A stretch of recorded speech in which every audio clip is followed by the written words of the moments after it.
Because right now the microphone is covering the actual beer, which signifies drunkle and not Dr. Uncle. Because if you saw the beer, then you like, oh yeah, that makes sense. Hmm. Why does Dr. Uncle still feel like it fits though? For me, it does. Yeah.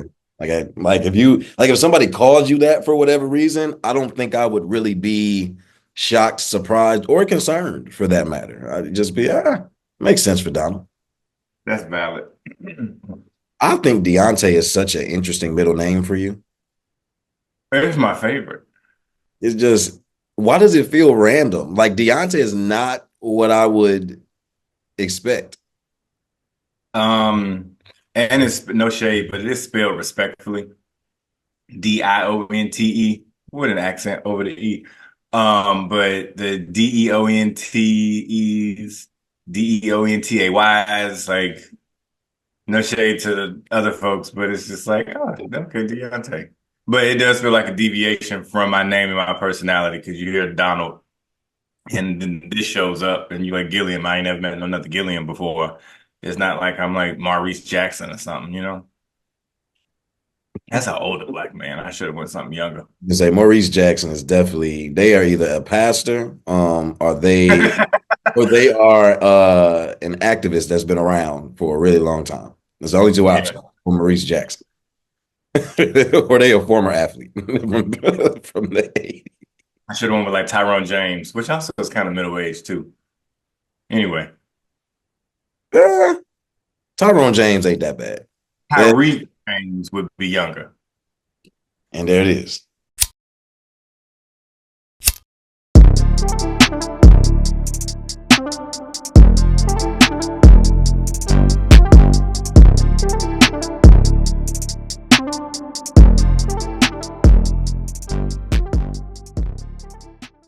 What up? Welcome back to the podcast. We are here with Just Checking In. It is everybody's favorite uncle, Uncle Don Don, me, obviously. And I'm joined by my favorite co-host and good brother, Paul, aka, It's qualifying. How y'all there doing? we go. Yeah. What's Man, going on? you Cozy.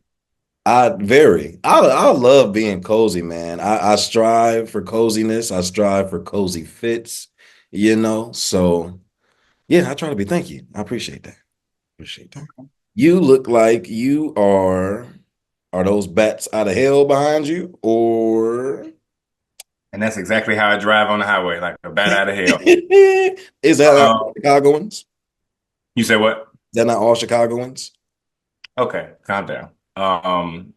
You, we like acceleration in this city, but I'm controlled acceleration. These Okay. other people on the road is like it's NASCAR, but it's on the Dan Ryan. I'm like, yo, calm down. But yes, you have clocked it. I am coming to you from the other side. This is the afterlife. Ooh, it's spooky season. I had to get a new set design. No, I am in the middle of party prep. I'm having my annual Nightmare on 95th Street Halloween costume party tonight. So that is the preview that you see behind me. This is an annual party that you throw. You do this every year. This is your thing. This is your thing. Yeah, my sister and I commit to two parties a year. So we'll do a summer something in the yard and then annual Halloween party. So yeah, last year I was Aladdin and it went over well.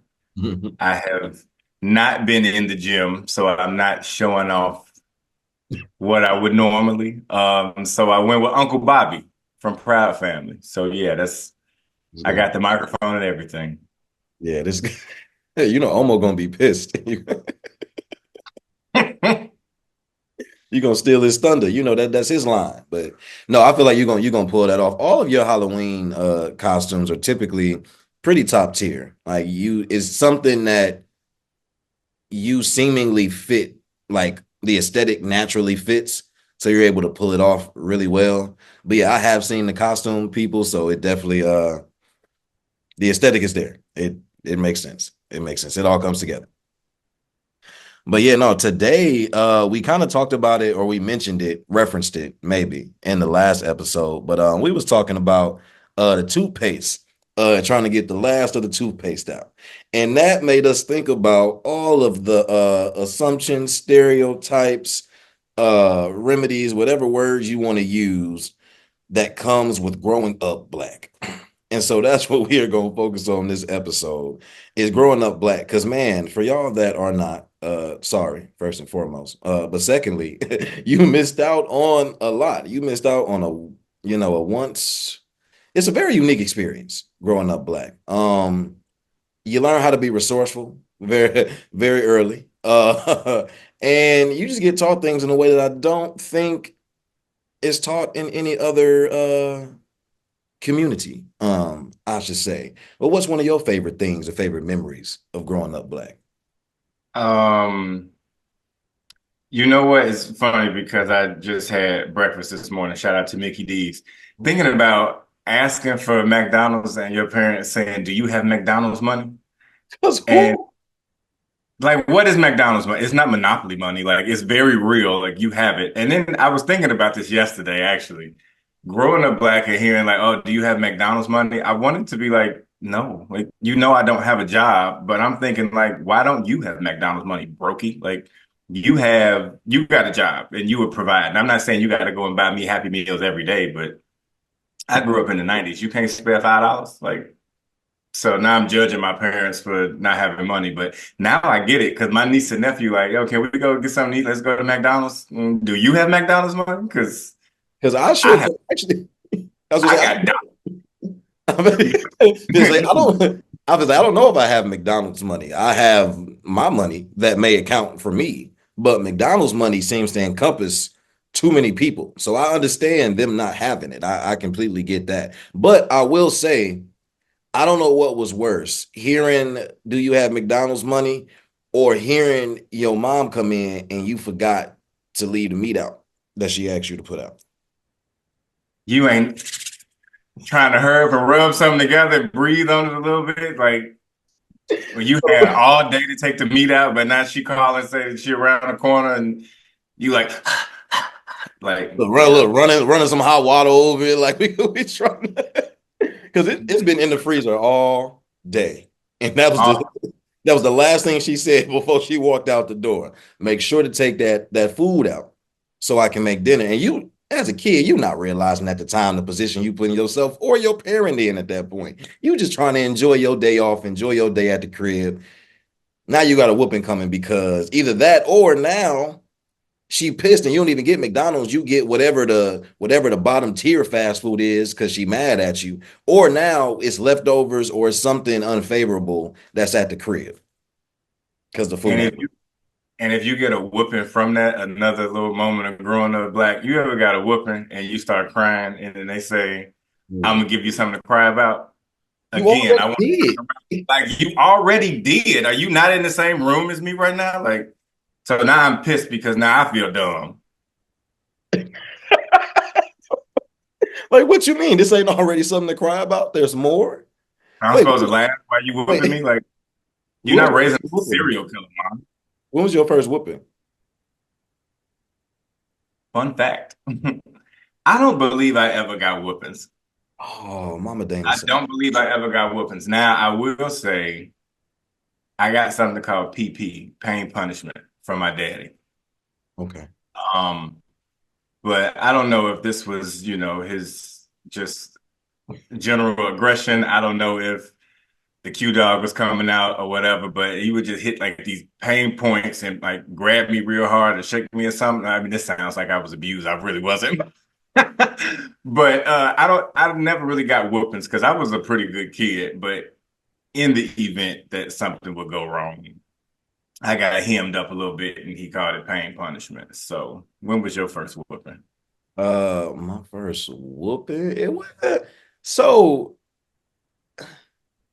first of all, my mom is a very nice lady. Anybody that has met her, y'all know that she is a sweetheart. So I don't want anything that is said in this example to change y'all perception of her whatsoever. And I definitely deserved it, so it's okay. But I think the first time I got a whooping probably was I think I got caught doing something I wasn't supposed to be doing. I think I got caught trying to be a little fast, be a little grown, and I so can see, I and can stuff see like that. that. Definitely got a little whooping for that. And then, but as I got older, my mom realized whoopings wasn't really like that wasn't gonna do it for me. So I never forget.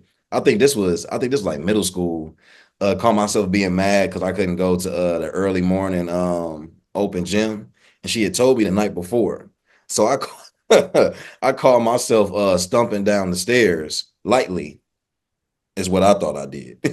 But nonetheless, she indeed did hear it and said, "Yeah, actually, okay, yeah, no gym for you." For it was like 2 or 3 weeks or something like that. So in middle school, that felt like 6 months.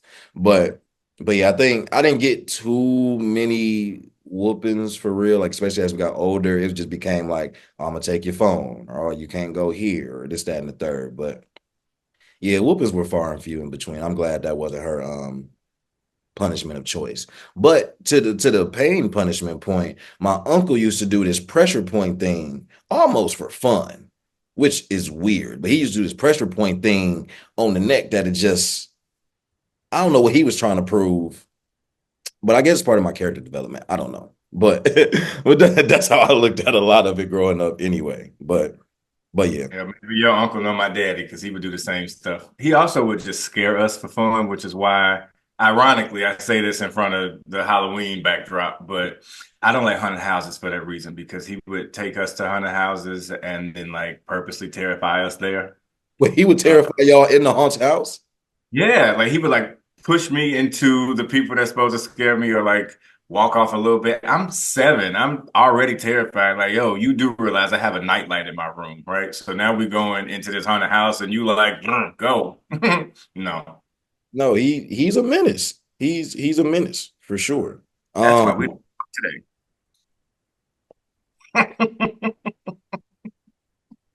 I don't have a response to that. Do you remember like one of the first times you started lying to your parents? Yeah. Mine, in terms of growing up black, again, I'm a 90s baby, so we had the chalky ass Flintstone vitamins on deck. Hated them. They, Absolutely. they always tasted like they were expired.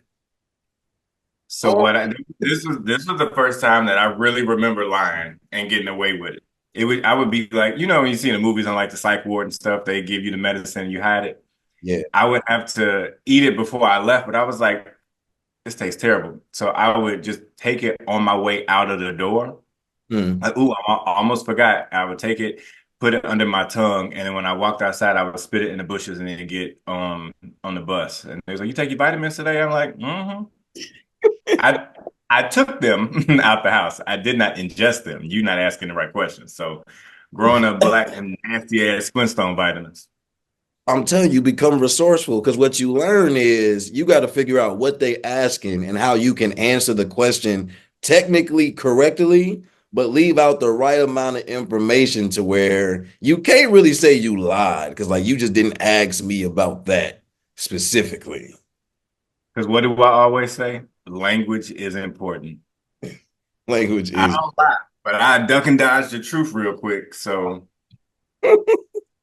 no, I don't know if I really started lying that early because me growing up, I had before for most of high school, I say it probably wasn't until like my senior year, maybe my junior year a little bit, I had the strongest moral compass known to man.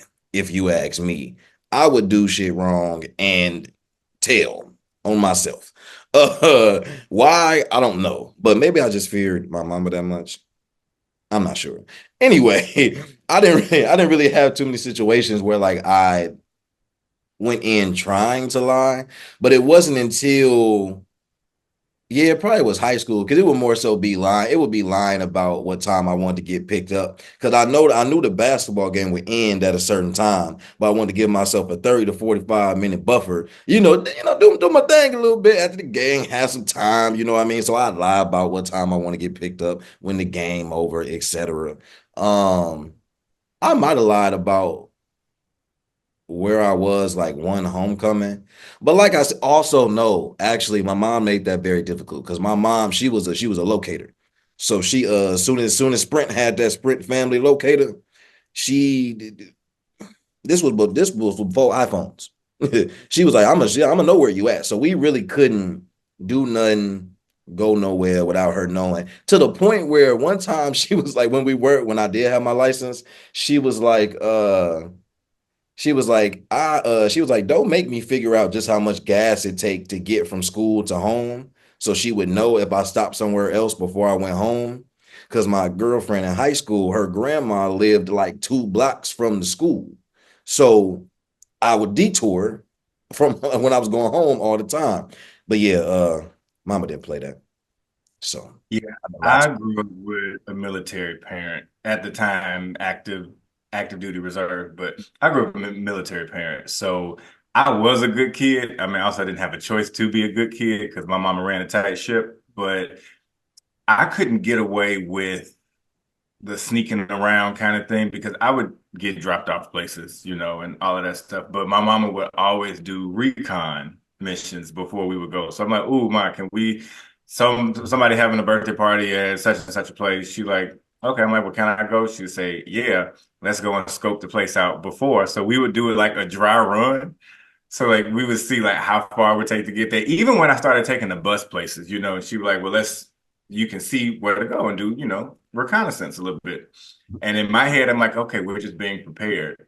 But now I know like an added part of that is saying like, what could he do and sneak around if I was going to do that? I never did.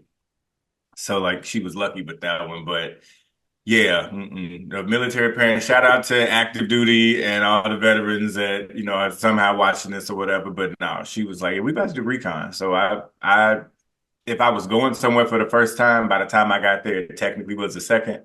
So basically, she was looking at exit routes and sneaking around in dark corners or whatever it was. So yeah.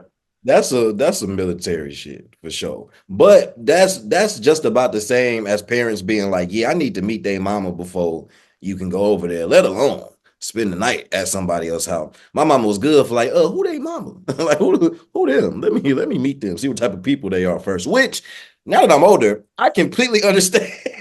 I Completely get it. completely get why a parent would do Completely. that.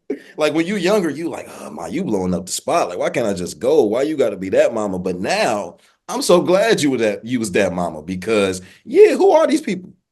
Harpo, who Yeah, they- because we gotta make sure like I gotta make sure I know where you going. I gotta make sure you in good hands. yeah. Shout out to growing up black and having a black mother specifically with that one because I didn't go to my first sleepover until I was 12, which Yeah, is wild. that's about right. These are my best friends that I started with kindergarten with. She was like, they can come over here, but you're not staying over there. Like you can go over there and have fun, but after that like 8:30 time period, I'm coming to pick you up. So okay, they serve pizza now. Donald Mama outside and everybody else about to get in their pajamas and play games. I'm like, damn, but I get it. Man, wasn't the worst part having to leave the function early, knowing that all the fun was still happening? You the first kid that got to leave, and you like everybody just playing and everything, and you got it. That's terrible. I I'm like, bye guys. literally that's how I was. Guess I'll see y'all tomorrow at school. Oh, FOMO. Boo. No, literally. What did your parents do or grandparents do when you got sick? Well, first it was like they had to test. It was a challenge. Like they had to test if I was really sick. So that that was the first thing. But I mean, my mom was pretty big on like I don't know. To this day, she still feel like she the best person to take care of me if I get sick. But they got their own remedies. I remember my first hot toddy. That was definitely something that she pulled out. I don't know. Like she just the most random medicines though. Like Robitussin cured everything. Everybody hates Chris. Definitely got it right, but like they thought Robitussin cured everything. Um, but I don't know. The sickness for me was a little bit different because after like the Crohn's things happened, I think my mom was just a little bit more intentional and like just paid a little bit more attention to things. So it was a little bit more like directed, like depending on what the sickness was, it was just things she was kind of already privy to or tried to be privy to. So that kind of changed the sickness aspect for me. But I would say it was relatively normal. There were definitely some of the I'm trying to remember some of like the remedies, or some of the down home recipes, if you will, Yeah. that she had us try.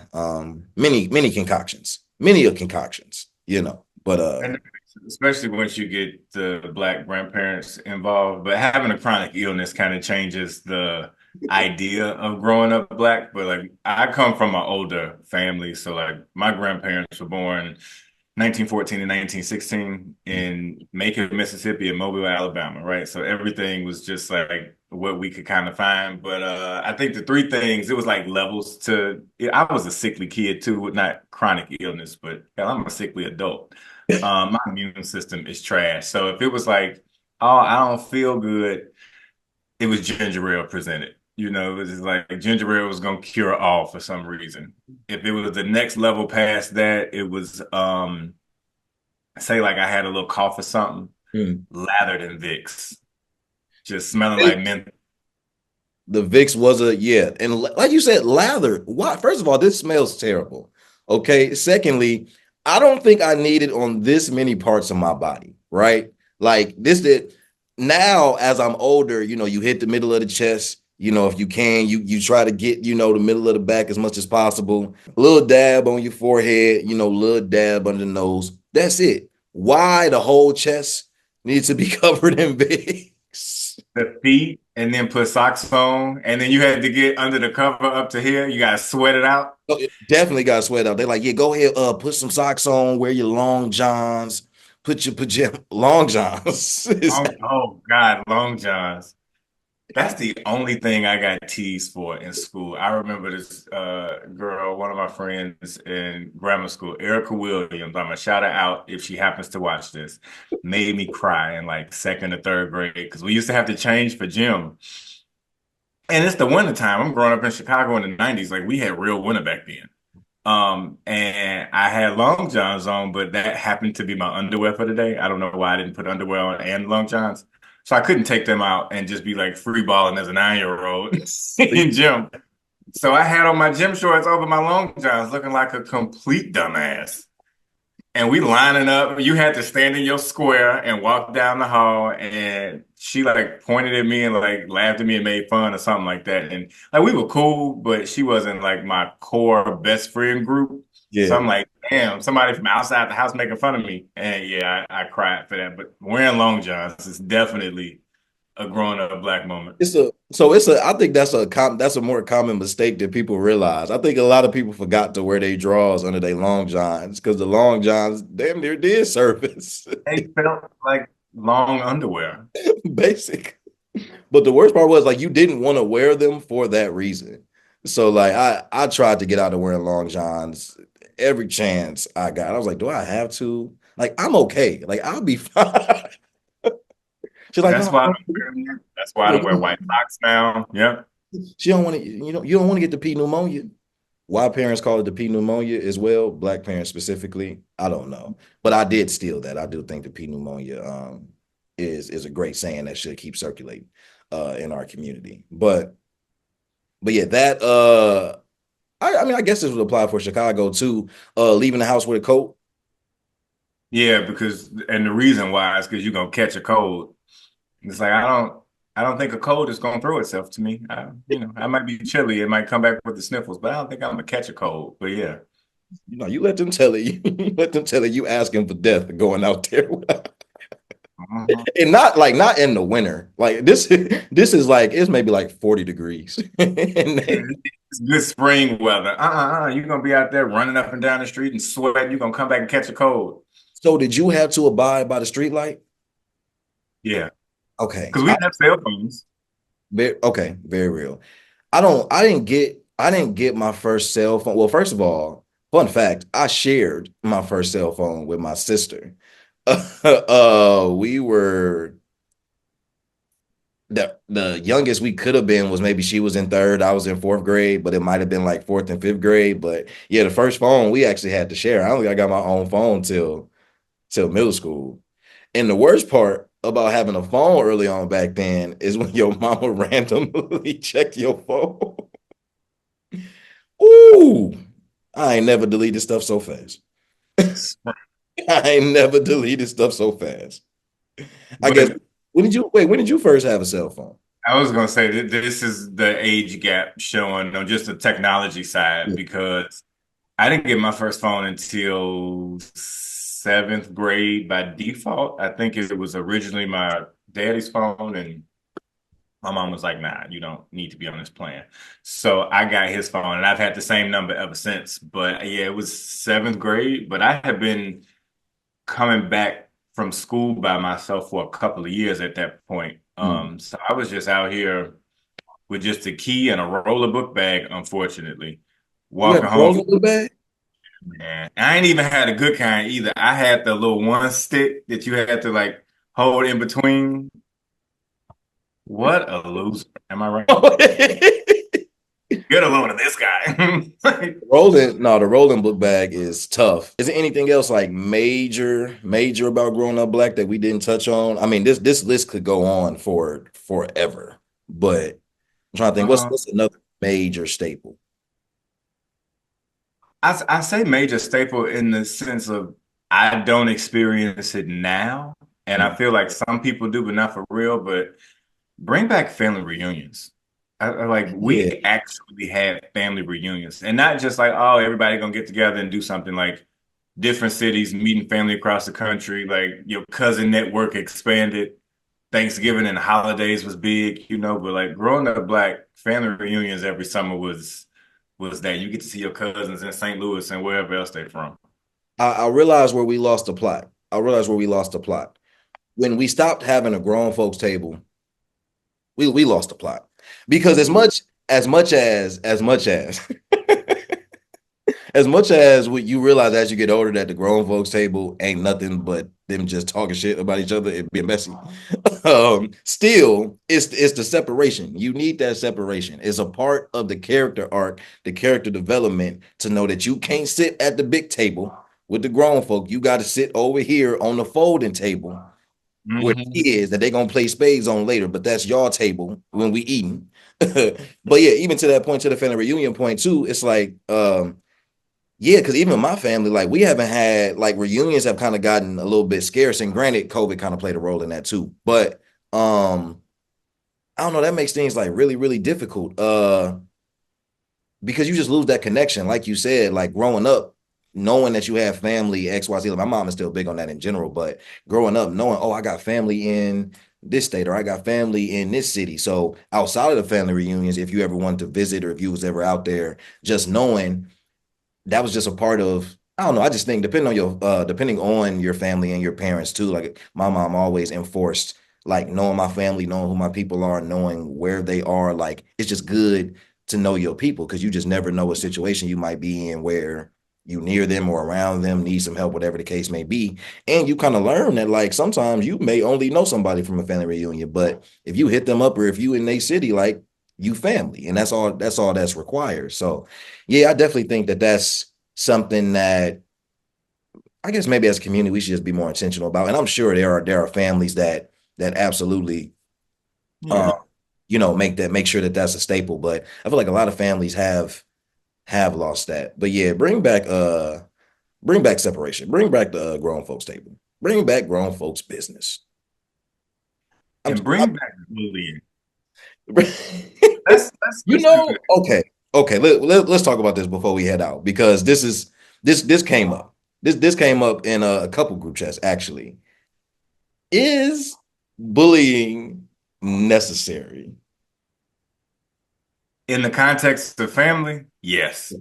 Okay. School in the world, no. Everybody needs to be nicer and drop the asshole energy from themselves. But bring back bullying across the family. Yeah, that's why I have thick skin now because I didn't get even with Erica making me cry in grammar school, right? That was the one thing that happened. But I ain't never get bullied or teased in school because I had thick skin at home. Hell, since I was 10 years old, I have been told by family members that I am not black, I don't belong in America, go back to Cuba, like all of these things. I would get like fake threat letters in the mail of like little newspaper clippings of saying like, get on your boat and go out. Saying it out loud as a 34-year-old adult is wild as hell. Oh, get on your Um, boat and go out is insane. I just want to it definitely destroys the confidence of a child. But because of that, I was just like, I don't know what you're talking about. This doesn't make any sense. But bring back bullying. Yeah, we need to thicken up and toughen up our skin a little bit. yeah, yeah. Family, very close friends. Like, is you need it's the same way. Like, I mean, we've seen this happen, with bros a lot. Like, it's like you gotta earn your stripes. Like you just gotta you gotta grow through that. And it's okay because the idea is that this is happening out of love. And I know people be thinking, like, well, no, that's not how you look. But no, like for us, whether it's with your cousins and they roasting you or joning you, whatever word you use, from whatever region you're in, your cousins doing that, like that's thick skin. Don't have first of all, don't have a parent that's like that. Don't have an uncle that's like that. Because cousins is one thing, like them people your age. Me with the kids. No, truly. But yeah, like come on. Having uncles, grandparents don't be no better either, for real. Dependent. No, Grandparents. because they'll say things like, I'm not gonna put her out, but one of my friends said that when she got back from college, was visiting or whatever, freshman 15 or whatever, her grandma, her aunt or something saw and was like, "Oh, you ain't been pushing away from that table, I see." That is the most creative way to call somebody fat. It's wildly inappropriate and fat shaming, but our grandparents would say, our older generations would say things to us, and we just be like, okay, now we can check them and like say something about it. But it's all out of love because this is just first processing out loud with each other. So that's another thing about growing up black too. And I know we've been going on about this longer than we said we was, but this would be the last part for sure. But another aspect of growing up black is when you reach that intersection of like it's kind of like that rites of passage. So, like you say, you get older and you can kind of check them, or you can respond now, and you're not in the wrong for responding. I think that's another part of growing up black because, like, you got to navigate that and find your way through that too. Like, I would say probably up until about what age you think? Because I don't think it's 18. I don't think it's really till about it's closer to 21. I would say probably somewhere between 20 and 21, where you can really kind of go back and forth a little bit and you like I don't know if that's more so the individual's voice or if that's just kind of like a thing of no, for most parents it's like because even when you 18 and you first leave, like you still ain't like you ain't been on your own enough to kind of really Right. be able to have that back and forth and kind of be like, no, I'm not gonna do that. Or no, I don't want to do that. And I don't know if that I don't know if it's an age thing or if that's just more of a maturity thing because I think it's hard to pinpoint exactly when. But do you get the intersection I'm talking about? Yeah. I feel like growing up, if we talking us, it was probably about the 21 age and maturity thing. But now with the younger generation, I mean, my nephew's 14. I'm telling him now, like, speak up because I mean, I'm not saying check me like you about to beat my ass because I lay you out, but I want you to know that you have a voice and have agency. So if I'm saying something you don't like, you have every right to be like, "Hey, Uncle Donald, like, they ain't land too well with me." So I think opening up that maturity for a younger age, yes, but us growing up black, 18, we were still kids to them, but 21, it was like, well, I guess you can't go drink on your own and you've been out for like 4 years doing something. So, okay. Right, right. Okay, okay. Final. All right, sorry. Final two things. First thing, I will say parents typically would be like, I know my parents were like this. Well, not my mama, she pretty much the same, but my dad's a different story. But he was basically like, if you're gonna do anything, drink, smoke, whatever, do it with me first. If you gonna do it with me first before you get out there doing it with your friends or people who ain't gonna care about your safety, whatever the case may be. But Right. also to the point you made, I think that's the one thing I love about our generation and how we grew up across like the first like 25 years. Cause like, yeah, we had our experience growing up like through 18, but I think our experience and our time like going through adulthood showed us that we don't want to necessarily raise our kids the way we were raised. Not that it was terrible, But to your point about, no, I want to make sure at 13, 14, you don't feel silenced. I'm sorry. Every time I hear or say the word silence, I think about that Oprah clip where she was like, were you silent? Or were you silenced? Sorry, I'm so unserious. But no, like but that's so important now because I think for a lot of us, the trauma that we have at this age, if we were being told that we could speak up or that we could express our emotions a little bit better, I think some of us may not have some of the trauma that we do now. So passing that on to the next generation, our kids, nieces, nephews, whatever the case may be, I think that's important. I don't think that's going to change their experience of growing up black because we still going to have like, you know, some of the things that we were raised on. But I think that's where we can find that balance of like, okay, yeah, there's certain things that's just staple that's to that character development, that's to that, yeah, I'm a kind of make fun of you a little bit, you know, bully you out of, you know, out of love, but also I want you to be able to fight. I want to be able to teach you to fight back sooner. And also understand that like this fighting back shouldn't be from a place of anger. Like I'm not trying to anger you, but Right. speak up for yourself. Be able to say like you said, I ain't laying right, and I don't know how I feel about that. So you can at least always like open up the conversation. You know what I mean? So yeah. Y'all heard it here first, folks. Open mic night, Keith Lee. He did the damn Oh thing with look, hold that on.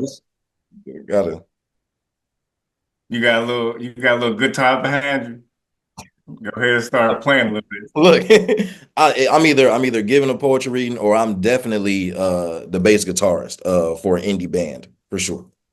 And when you pull it back to your eyebrows, you look like homeboy from Fat Albert a little bit. So And on that note, because I'm not gonna keep taking this disrespect, but I know it's not a love, and that's what comes with growing up black. and until next episode, we'll catch y'all.